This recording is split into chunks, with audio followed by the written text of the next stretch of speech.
It's a pleasure to talk to you, and I think, as Rick said, for those of you who don't know, Stakeholder Forum is an international organization whose mission it is to help stakeholders, that is, both civil society and private sector, engage in intergovernmental negotiations on sustainable development, with the idea that the more participatory decision-making we have in this process, the better the outcomes will be, with the idea of course, a fair and just decisions being made that will benefit all of us, not just those who sort of control the decision-making power. With that in mind, this process is actually quite unique at the global level in terms of how it's progressing and the levels of inclusion. So whilst it is very progressive in terms of how much inclusion and how much participation is being allowed for the stakeholder community, there of course is still very much we can do and very much that needs to be done. So in a second I'll try to give you a bit of a background of where we are right now. And actually I'm sharing the stage with Jeff here. So we're a bit of a two-man act, and I'm going to focus a bit more on some of the process elements, and Jeff is going to go in detail about some of the more content elements of what's going on and sort of where this process and this initiative might have specific interest for those of you in the room. Whilst we fire this up, I guess maybe it's worth just saying, as a bit of background, the understanding of how we've gotten here. As you may or may not know, in 2000, governments from around the world came together and agreed on something called the Millennium Declaration, out of which eventually, without getting into too many boring details, came the Millennium Development Goals, the MDGs, which expire in 2015. And so in 2010, member states at one of the MDG summits got together and asked the Secretary General of the United Nations to come up with a new plan for what comes next, essentially called the Post-2015 Development Agenda. So they sparked the process to come up with these new goals. At the same time, because governments have the memories of goldfish 2 years later, at Rio Plus 20, one of the major outcomes was to come up with a new set of sustainable development goals. And so essentially now, at that time, we had a two-track process for post-MDGs and SDGs. And that was quite troublesome at the time because it meant a schism between the sort of anti-poverty development crowd and more of the sort of environmental sustainable development crowd. And there was a risk that we were ending up on a process towards having sort of two sets of global goals, which would have been quite disastrous for all of those, for us who believe that there is no division between people and planet, development and environment, and that we really do need to bring them together, and that of course it is part of our fulfillment of human rights to kind of do sustainable development, have an integration between environment and development. So there was a major step forward on that issue in September. This September just gone at the opening of the General Assembly, where the outcome document of the special event on the MDGs recognized the fact that there is only one process, and these two things have now converged, and we will in truth have one development agenda and one set of global goals, both of which have sustainable development and poverty eradication at their heart. So for us, that was a major political step forward, and now we are in this process of, we are in a singular process towards a singular set of global goals. And so really, I'm just going to take you quickly through some basic points, and then maybe Jeff can say a bit more about what's going on. Starting with the big question we've gotten over the last year and a half is whether Rio Plus 20 was a success or a failure. And I think it's sometimes a bit of a simplistic question. The answer is far more nuanced, and you need to look at sort of the detail and sort of what's happened since. And of course, the real answer is that time will be the truest judge. All Rio really did was start a series of new processes. Ultimately, the big decision-making is now. And we need to dig deep and really sort of engage more so than we've ever been to try to push for progressive and ambitious outcomes. However, that being said, we all know that time is not on our side, and we are sitting on a socio-ecological time bomb.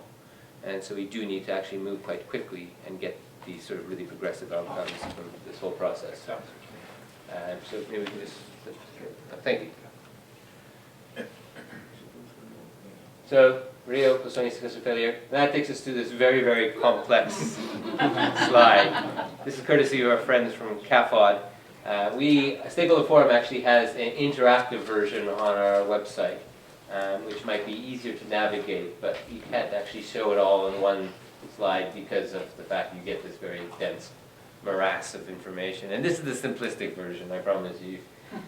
But ultimately, to make things very simple, as I mentioned, everything is coming into a single process, which is what you see at the top, under the green line underneath the UN General Assembly, which culminates in a summit in September 2015, a heads of state, head of government summit, where they will eventually sign off the development agenda and any recommendations from the General Assembly on what the goals should be underpinning that development agenda. So that's the key date to which we're all working. And working backwards from there is where we have to sort of do the planning and figure out how to engage and what the entry points for stakeholders are. Out of Rio plus 20, as I mentioned, came this one process to come up with the Sustainable Development Goals, which is called the Open Working Group on the SDGs, which is currently meeting right now a few blocks away at the UN headquarters. Tonight is actually a very important meeting. There's a consultation on the next stages of the Open Working Group.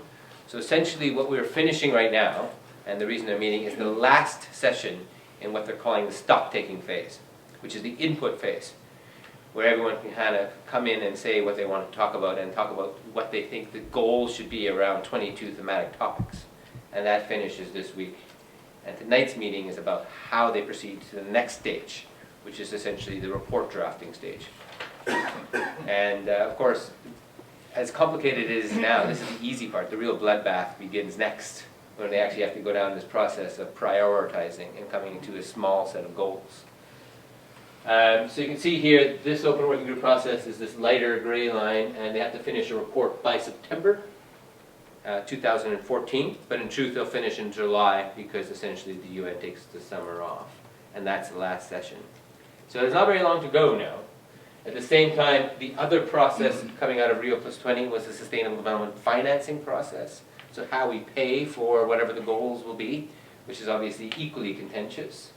And that also finishes the same time frames for a report out of the Experts Committee on Financing, which is running right now, also for September 2014. Both of those reports are to the General Assembly. And they will feed into another report, which is the Secretary General's synthesis report on all of the things that have been happening so far, which is due in November 2014. That report essentially will be the basis for the intergovernmental negotiations, which run into the summit at the end, which I mentioned.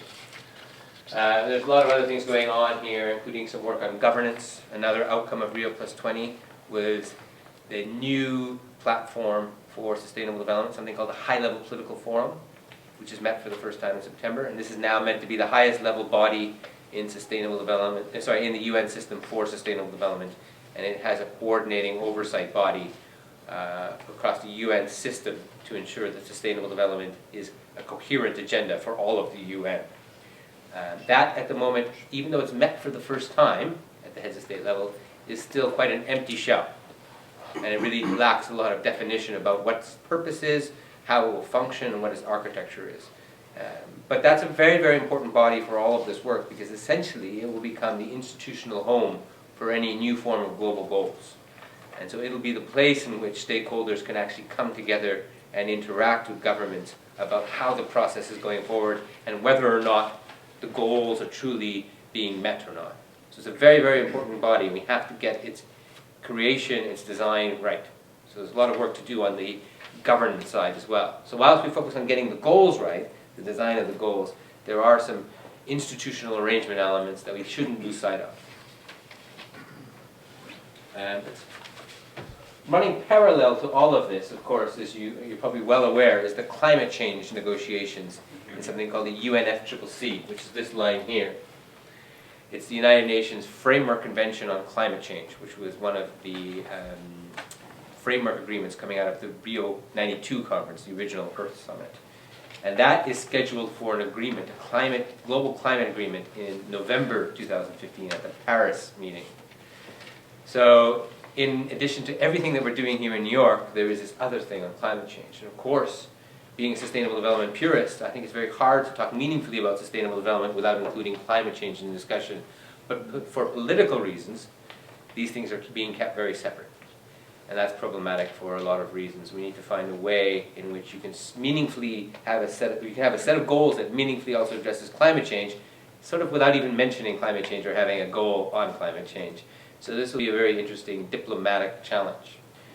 Speaking to the co-chair, one of the co-chairs of the Open Working Group, the Hungarian co-chair, Ambassador Korosi, we were talking the other night about how potentially there is a more elegant solution to this, which is leaving a placeholder on climate change within the SDGs, which could then be filled with some sort of General Assembly resolution. So a 10+1 set of goals in September 2016, so in the future. Underpinning all of this, and including the climate change work, is something that we call the means of implementation, the MOI. And that, of course, picks up the financing aspect, but also covers more deeply issues around measurement and metrics and data. So how do we measure this? Global partnerships, which is a big buzzword at the moment. What new forms of global partnerships do we need to deliver on these goals, including how do governments work with private sector, stakeholders, civil society organizations, deliver on the ground. And of course there's bigger issues of reporting and accountability. So these means of implementation also include things like technological transfer, and that's where actually it gets really, really contentious. And it's a bit about who pays for what and how are we going to arrange all of these things. So the means of implementation will also be something to watch. And I think that it won't be decided in the same time frames. It'll probably run into 2016. But we'll see. No one really knows what's going on there. So the SDGs, there's 22 themes right now. And they cover off a lot of things. Yesterday they were talking about oceans, forests are being discussed, biodiversity is all being discussed. It literally covers everything but climate change. And so there's an opportunity to sort of do a lot of things here. But what really is important is that we have some synergy between these different intergovernmental processes going on right now. And at the moment, it's not well done. I mean, they are literally making this process up as they go along. And there is a risk that many things will be left out. But I think what's important is the SDGs in post-2015 will never cover the totality of sustainable development. By nature, they can't. They're meant to be a small list of easily understood goals. And there will have to be hard decisions being made. When I talk about this bloodbath that's coming, the prioritization of what they're going to have for goals will require certain things to be left off the agenda. But for me, that's okay, because I think what we need to understand is these new goals won't achieve sustainable development in their own right. In 15 years, no matter what the goals are, we won't be at a point of sustainability. Instead, I think we need to see these goals for what they are, which is a very, very important step towards sustainable development and something that can help us spark that transition to sustainability, but not the achievement of sustainable development in itself, which will take a much longer and deeper process. Yes? I want to thank you. This is such a great primer. I just was wondering how the food security and water fit into this framework that you've set up. Well, again, I guess it's another excellent question, because one of the objectives, the principles and criteria for this framework is to try to not only integrate the three dimensions of sustainable development, which we all know to be economic, social, and environmental, but also more deeply to look at trying to integrate a systems-based approach, horizontal integration into the framework as well. Essentially, everything we've done to date is vertical silos. So, for example, as good as Agenda 21 was, it was 40 separate chapters about energy, well actually energy wasn't even in it, water, food, everything else.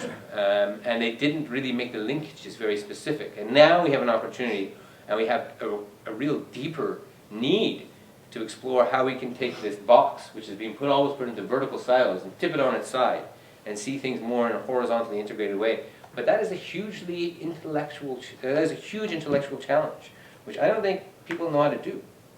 It's an intellectual barrier I think we've bumped up against time and time again. We've never really managed to break through in a meaningful mass policy way. And I worry that they don't know how to do it still now. And I haven't seen that sort of really deep thinking yet. Of course, in Rio and sort of in general, we've heard a lot about this concept of the nexus between energy, water, and food. And it's a very, very nice concept, and people speak very nicely about it, theoretically, but whenever you come to say, okay, specifically, what do we want to do in practical terms? What are the policy solutions to deliver the nexus? We really draw a blank. And I think that it's a real risk, and I think it's partially because it's just not the way our world is set up. Our socioeconomic system is based on vertical silos. I'm sorry, I just want to give a quick update of sort of where we are in terms of the content debate. And there's been two major inputs that have been officially recognized and will also be included in the Secretary General synthesis report that I mentioned was due in September 2014. The first is the Secretary General's high-level panel, which was co-chaired by the presidents and prime ministers of the UK, Liberia, and Indonesia, which came up with 5 transformational shifts to eradicate poverty through sustainable development. Sorry, there's a bit of a thing there. The first was leave no one behind. The second was put sustainable development at the core. The third was transform economies for jobs and inclusive growth. The fourth was build peace and effective and open and accountable institutions for all. And 5 is forge a new global partnership. This buzzword, this buzz phrase that keeps coming up, which no one really knows what that means in practice. But what's significant for me is, of course, the leave no one behind, which you guys may be very interested in discussing. What does that really mean in practice? Literally no one gets left behind? I mean, again, it's a nice thing to say. What are the practical steps to achieve that? And second, put sustainable development at the core is huge. I am amazed that any panel on which David Cameron sits would ever say that that is one of the 5 transformational shifts. This is politically significant because now, as opposed to the MDGs, where the concept was we could eradicate poverty through economic growth, there seems to be a political shift to the answer to the poverty problem is sustainable development, at least rhetorically. If they mean that in practice, if David Cameron really truly believes that, I couldn't say. But at least rhetorically, the political rhetoric is the answer to the poverty problem is sustainable development, and that is huge. The second major report that has come out already is the Sustainable Development Solutions Network, the Jeffrey Sachs initiative. They've come up with 10 goals. I won't read them to you because it takes too long, but I think for this discussion, you know, what's really interesting here is sort of the second one, looking at planetary boundaries, which is another concept we talk about a lot, but this is one of the first times a significantly major report has actually mentioned it as one of the actual goals. And the third thing is actually achieving human rights. And actually making that explicitly as a goal is quite politically controversial for some countries. Further on, it says, the last one, if you can't read that, is transform governance for sustainable development, which of course is about accountability and transparency and participation, amongst other things. And that, of course, might be very important about this idea of what we're here to discuss today.